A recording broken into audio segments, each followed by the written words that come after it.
dañoo toog ci plateau di wax ci loo xam ne nee naa sànq c'est là pour la première fois ñu koy wax ci Sénégal man nangul ku nekk ne Sénégal unanimité mënul am ku nekk sa xalaat ku nekk ni nga ko gisee loolu mooy Sénégal mais Omar Faye dama koy ñaan day gëstu trop nag des fois day jaawale lu bëri te ci biir waxam dafa juum te xamu ko. ci naka day wax proposition de loi tuddaat amendement gis nga erreur bi muy def te mu ngi koy wax inconsciemment. expliquez-nous l'erreur.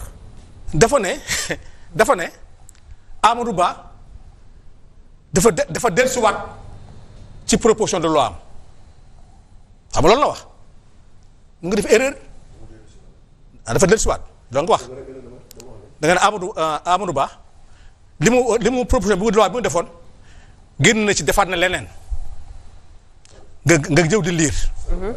non xaaral rek. non laisse-moi terminer non. non damay expliquer ne. erreur xam nga erreur mooy lan. il termine xam nga erreur mooy lan. c'est-à-dire Sanu. non laisse-moi non bi ngay wax dama la bàyyi. da nga ma wax. bàyyi ko mu expliquer rek après nga foofu lay gën a kiiwee sax. dama ne rebondir. Amadou Ba proposition de loi la def. boo demee assemblée nationale. da nga gis proposition de loi nga dégg ay considération de forme. tey rek def nañ ko ci levée bi foo xam ne dañuy wax prévenu ñu def amendement changé ko loolu day am ci loi day am ci la nga xam ne c'est-à-dire ay amendement yoo xam ne tu as vu sur la lettre mën nañ ci juum wax li mu wax nag dafa juum xamul tax Amadou Ba est resté sur sa proposition de loi moom la déposé boo xasee déposé loolu nga déposé li mu wax ne dafa am man xëy na ni mu amee information mais dafa tudd amendement nag loolu boo demee commission wala boo demee plénière nga koy def naa taxe bi ni nga ko bindee am na erreur sur la forme wala sur nga def amendement mais amendement bi bu dee yow da nga ko yor doo ci gis turu Amadou Ba bu dee da nga gis amendement doo ci gis amendement xëy na informé na la ne la am na sax Guy Marius Sagna sax wax na fii. ne moom day def amendement. mais nee na retiré na ko parce que Amadou Ba defaat na amendement sur son texte. maintenant un amendement. kooku bu ñu ñëwee ba indi proposition de loi bi. tel quel bu ñëwee en commission ou en plénière député bi wala groupe parlementaire ay nit mun nañu porter benn amendement sur le texte ñu changer ko parce que comme tey ni mu amee tey ci résolution bi am ci résolution bi pour la levée de l'immunité parlementaire ñu tudd prévenu pourtant maître Tall moo jóg def amendement ne attention c'est d'où la dame là. Tabaski Ngom. Elle n'est pas prévenue. tu as vu xam nga loo am yooyu correction yi mën na am kii nag man tey su ma ñëwoon tey loo xam ne dafa nekk en préparation député yi présenté guñ ko. très bien man Sanu Dione ma ñëw ci plateau di ko présenté alors que amendement bi assemblée nationale ñu koy defee. est-ce que ce sera adopté par la plénière parce que amendement mun na am.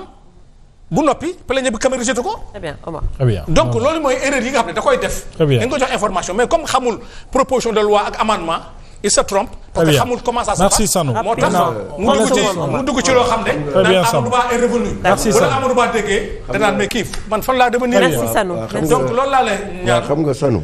que tu es un chroniqueur. non Sanu dëgg la non bàyyi ma non kii moo yor kii bi bàyyi waaw mais rapidement Sanu dañu war a dem ci beneen thématique. si je prends la parole je vais reprendre la parole. allez-y daanelal ñu moom il faut que mu tontu. boo nekkee chroniqueur di intervenir sur un sujet da nga koy maîtriser sur le fond xam lan la boo ci xamoo ci xam-xam.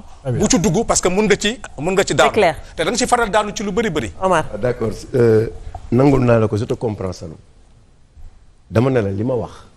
dindiwu ma ko sa micro mooy lan. du ma ko dindi tey du ma ko dindi suba te dinañ demi plénière. ba ñu demee plénière dinañ xool la Amadou Ba daan wax ba wax ko ci télévision yu ñu koy invité bu fa demee est-ce que dina ko waxaat. du ko waxaat lu leer laa la wax te li ngay wax ni yow amoo ci dara yow li nga jot a am as néew génneel dina nga tàmm di génne téléphone. non dama ko génnee. génne parce que du sama cër. waaw non génneel. amendement non da nga commencé di génne génneel non génneel. amendement waaye génneel léegi maintenant waaw léegi. et si l'amendement waa léegi déglu ma ne. mais est-ce que l'amendement waa déglu ma ne manaar yaa ngi. est-ce que l'amendement waa déglu rek da ngay wax di da nga wax xamul ne amendement ne veut pas dire que day jàll. C'est la proposition de loi qui est passée. Mais l'amendement peut être adopté comme d'accord Sono maintenant permettez-le. non yaa ngi jum de. mu daaneel dama ne l'amendement dem ci Omar. peut être adopté ou rejeté. déglul Sanu dama ne. li nga xamante ni moom la Amadou Ba bind. ba wax loi d'amnistie doo ko gis. changé nañ ko li Tafsir Coy wax fii loolu la ñu changé moom la ñu bind. mooy loi portant amnistie. te lu bëri dañuy waxoon ci proposition de loi bi yu bëri changé nañ ko. te fu ñu demee di nga ko xam. mais yow je te comprends. mën nga ñëw mën nga ruube parce que non on avance d'amendement. waaye non dama ne mais yow non comme yow si ruube nga nekk. non comme yow si ruube nga nekk. te ñun déjà yow déjà dama la bëgg a wax benn affaire c'est-à-dire yow fi nga toll ak fi Sénégalais yi toll sax du benn. gis nga booy seet ñu fi wax ñëpp. ñu wax lan. yow li ngeen topp non vous êtes opposant. waaw mais déglu mais non d'accord. Sanu il vous a écouté laissez-le terminer. mais il vous a écouté. il faut accepter Omar dañu wax xamu ko. Omar par d'amendement. Assemblée nationale li muy fonctionner Sénégalais may dégg. L'amendement n'est pas encore en cours. Ce qui est adopté par le bureau et en commission. C'est la proposition de loi. Maintenant n'importe quel député peut faire un amendement. En commission comme en plénière. Que l'amendement peut être adopté comme rejeté. Très bien. Kon bu fi indi loo xam ne kenn adopté ku ko. Mohamed nga naan loolu changé. Très bien merci beaucoup. bàyyi leen parole bi à Mohamed. dinañ ñëwaat laissez la parole à Mohamed. alors Omar. du fi ñu def amatee débat bi. Avançons na nga ñëw toogaat. très bien merci Omar alors. waaw na nga ñëw rek. dañuy duggaat ci deuxième. waaw non dama ne na nga ñëw rek. on écoute Mohamed Diop voilà dañuy duggaat ci deuxième thématique bi ak yow Omar effectivement waxtaanee la communication gouvernementale et yaa ngi woon palais de la République nekkoon nga palais alors ñu jàpp ne écart encore une fois de langage dañ koy gis ci porte-parole du gouvernement en l'occurrence Moustapha Sarré qui est également le ministre de la transformation professionnelle si je ne m'abuse alors ci élément de langage yu muy écart de langage yu ñuy koy soulever le plus souvent en tant que moom porte-parole du gouvernement bi ci mujj mooy affaire Moustapha Ba alors lan la ñu mën a comprendre rôle porte-parole du gouvernement et surtout moom li muy wax souvent muy ay écart est-ce que du engager encore une fois ce qu'on appelle tout le gouvernement du Sénégal. D'abord il faut que ñu wax ne nee nañu naar bu ndaw lu mu dégg rek ci naar bu ndaw la ko gisee naar bu mag bi la ko gisee parce que il faudrait pas que tey ñu joxoñ Moustapha Sarré parce que il faut savoir le gouvernement a un patron.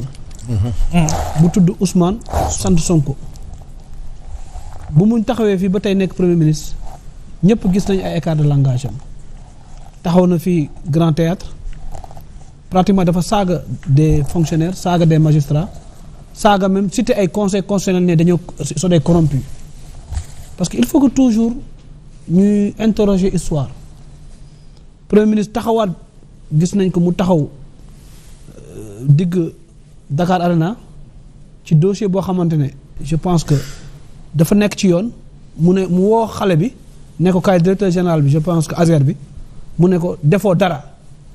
y a pas de scandale. y a pas de scandale.